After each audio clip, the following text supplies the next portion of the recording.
bareng my husband.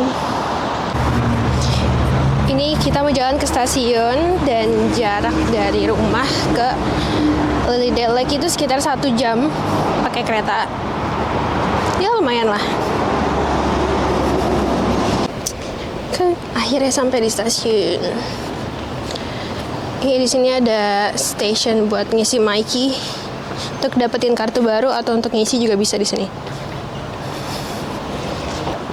Here is the station. Tada!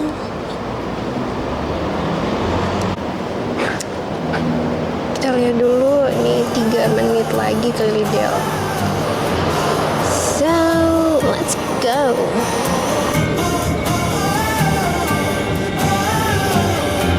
Train is coming.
Kita udah sampai di Lilydale. Ternyata nggak sampai sejam perjalanannya.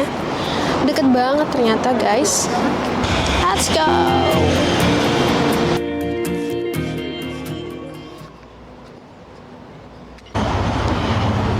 Tapi menurut Hana, pembangunan di Melbourne itu merata banget. Iya. Tapi benar, ada punya penjelasan mengenai itu. Apa tuh? Jadi gini ya, di Australia bagusnya adalah gaji di sini itu layak. Ya. Karena gaji di sini itu layak, terjadi namanya distribusi kekayaan yang merata. Nah, ekonom itu sering bilang bahwa inflasi adalah salah satu jalan terbaik untuk melakukan yang namanya distribusi kekayaan. Karena tanpa adanya inflasi, biasanya uang itu akhirnya terpusat di orang-orang kaya. Oke. Nah, tapi itu pun inflasinya tuh jadi nggak boleh wild. Inflasinya tuh harus dikendarai oleh pemerintah. Contoh kasus adalah Turki. Turki itu inflasi pernah tinggi banget, tapi sekarang Turki baik-baik aja, malah pertumbuhan ekonominya tinggi banget sekarang. Tapi masih crawling the wall gitu. Iya masih, tapi pemerintahnya tuh mau tahu gitu, dan pemerintahnya Erdogan, dalam hal ini Erdogan, itu memang visinya adalah untuk distribusi kekayaan. Kalau distribusi kekayaan terjadi, berarti kan makin banyak inovasi yang bisa tercipta. Ya kan, makin banyak otak yang berpikir lah. Kalau kekayaan tidak terdistribusikan, yang berpikir cuma yang orang kaya aja. Yang punya paling banyak kekayaan. Nah, akibatnya kalau Anda perhatiin, ini kota itu jadi vibrant, jadi berkembang karena ada kafe-kafe ini. Betul. Nah, kenapa orang-orang ini bisa buka kafe-kafe ini? Karena mereka punya modal. Kenapa mereka punya modal? Karena terjadi distribusi kekayaan. Mereka bisa menghasilkan impact luar biasa ini hanya dengan distribusi kekayaan. Bayangin kalau itu terjadi di Indonesia yang mana public transportnya sudah baik. Ya. Di Indonesia, bentar. Di Jakarta. Jawa, Pulau Jawa. Oke. Infrastruktur kita tuh bagus kan. Bayangin kalau kita bisa melakukan distribusi kekayaan. Bayangin apa yang akan terjadi. Akan banyak muncul kabupaten-kabupaten yang menjadi kota gitu. Yang menjadi vibrant. Jadi jangan kebalik melihatnya. Bukan karena public transport jadi wilayah-wilayah ini berkembang. Enggak, awalnya bukan itu. Awalnya itu ada distribusi kekayaan. Dilihatnya dari mana? Minimum wage di sini sangat besar. Minimum wage di sini itu cukup untuk hidup. Kan kita ngerasain sendiri. Iya, Pak. Untuk nyampe ke sana tuh sebenarnya apa yang dibutuhin? Distribusi kekayaan. Iya, untuk nyampe ke sana gitu. Regulasi mengenai pekerja. Ibaratnya tuh regulasi ketenaga kerjaan. Itu harus diperbaikin. kita kan Kenapa bisa rendah banget sih, At? Minimum wage di even Jakarta gitu itu masih termasuk rendah menurut Hana? karena selalu alasannya produktivitas rendah. Iya, terus kalau produktivitas masyarakat kita rendah, apa yang harus kita lakuin? Sistem pendidikannya perbaikin. Apa yang diperbaikin? Pola pikir. Jangan yang diarahin itu semua orang harus sarjana. Tapi kita harus membangun sektor-sektor vokasi. Jadi sektor pendidikan yang lebih praktikal. Di sini vokasinya itu sangat berkembang. Di Indonesia vokasinya dipandang sebelah mata loh. Dipandang sebelah mata? Iya, orang yang sekolah vokasi. Karena apa? Kenapa dipandang sebelah mata? Nggak ada jaminan dari pemerintah. Benar. Pemerintah sendiri by design. Harusnya anak-anak SMK juga bisa diberdayakan bukan ya? Iya. Beda sama di sini. Kalau di sini kan semua industri aja nih mau merekrut pekerja harus ada namanya apa? Sertifikasi. Iya. Dia nggak punya sertifikat ya nggak bakal di-hire. Benar. Nah, di Indonesia itu pemerintahnya nggak ketat soal sertifikasi. Sekarang bayangin, supir truk aja bisa pakai supir tembak. Iya. Iya kan? Bahkan di bawah umur ada loh. Supir truk di bawah umur tidak ditindak gitu. Iya. Di akhirnya apa? Owner truk juga mikir, ngapain gue nge-hire supir truk yang punya sertifikat? Iya. Gue hire aja supir tembak. Nah, Karena sertifikasi mahal, iya. ya udah nembak aja ya. Akibatnya apa? Berarti gini ya. Masalahnya juga ada di institusi berarti ya. Makanya Ah, yang bisa melakukan pengawasan dan yang bisa punya itikat untuk melakukan pengawasan adalah pemerintah. Kenapa? Karena pemerintah dia mengakumulasi sumber ekonomi dari pajak. Pemerintah itu adalah organisasi terbesar di Indonesia. Proporsi pengeluaran pemerintah dari PDB itu 10%. Salah satu organisasi terbesar dengan keterpusatan ekonomi terbesar itu adalah pemerintah.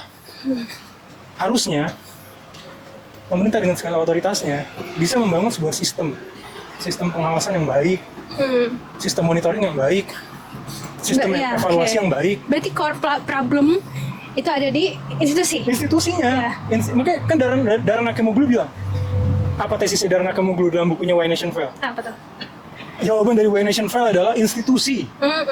Institusi yang buruk lah yang membuat negara gagal. Masalah di sisi lain pengawasannya sangat ketat. Kita mau kerja aja tuh kita harus punya sertifikat. Mau bawa forklift aja kita harus ambil training forklift. Iya benar. Iya kan? Di Indonesia, oh punya training forklift, udah super tembak aja. Gitu.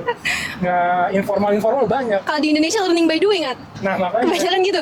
Enggak, di Australia juga learning by doing. Enggak, maksudnya kan ini sertifikasi dulu. Iya, tapi masalah ada sertifikasi. Iya, pasti dia ada training dong. Iya, karena mereka punya training itu akhirnya apa? Standar gajinya tinggi, standar gaji tinggi akhirnya apa? Standard of livingnya tinggi. Standard of livingnya tinggi apa? Mereka punya ruang untuk mengakumulasi modal. Kalau di Indonesia ini kerjain dulu baru mikir. Nah. Kalau di sini mikir dulu baru kerjain. Gaji di Indonesia kan mana bisa? Sekarang orang misalnya kerja di buruh pabrik, nggak bakal pernah bisa nabung dengan gaji 4 juta per bulan. Bahkan di bawah 4 juta banyak. Banyak yang di bawah 4 juta. Ada lah yang beruntung, pabrik-pabrik besar yang ngegaji 5 juta, 6 juta. Iya. Tapi dengan gaji kayak gitu, pertanyaannya apakah mereka bisa mengakumulasi modal untuk akhirnya mereka bisa berinovasi sendiri? Iya. Itu kan jadi pertanyaan juga. Jangan berpikirnya itu masyarakat harus kerja sampai mati. Nggak boleh, kita harus berpikirnya apa? Masyarakat ini harus kerja sampai titik di mana dia mampu untuk menjadi entrepreneur. Benar. Di sini juga cukup banyak vandalism. Ya salah satu permasalahan yang ada di Melbourne sih. Bayangin loh, Vandalisme. dengan perilaku masyarakat seburuk ini, hanya dengan sistem yang baik, mereka bisa maju. Iya. Gimana dengan masyarakat Indonesia yang menurut Asap jauh lebih berbudaya daripada masyarakat sini? Kalau kita punya sistem yang lebih baik, bayangin.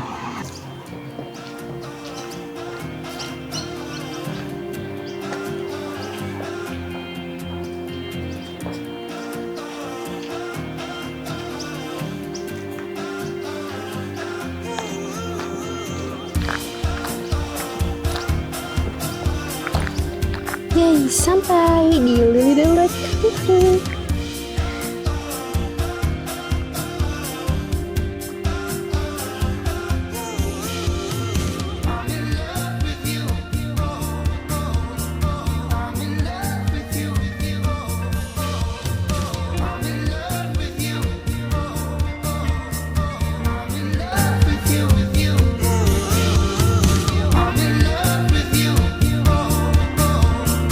I'm in love with you.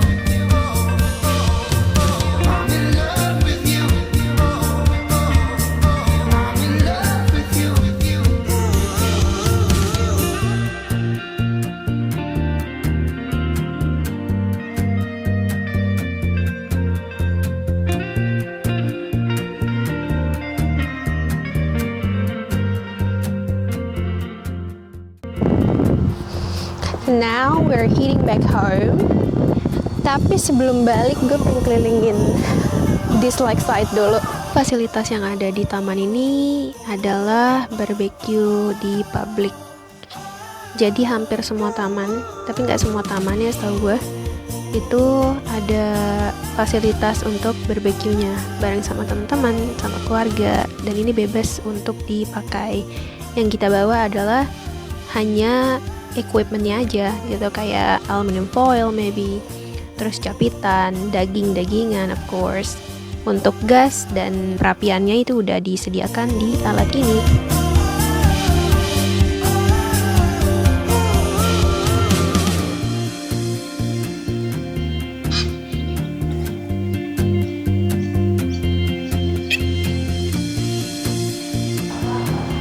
It has some good facilities over here.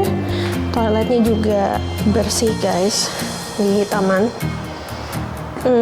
Not really, just a little bit of trash over here, but overall good. Gak ada smell sama sekali. Yep. Ada taman bermain juga buat anak-anak. Look at that.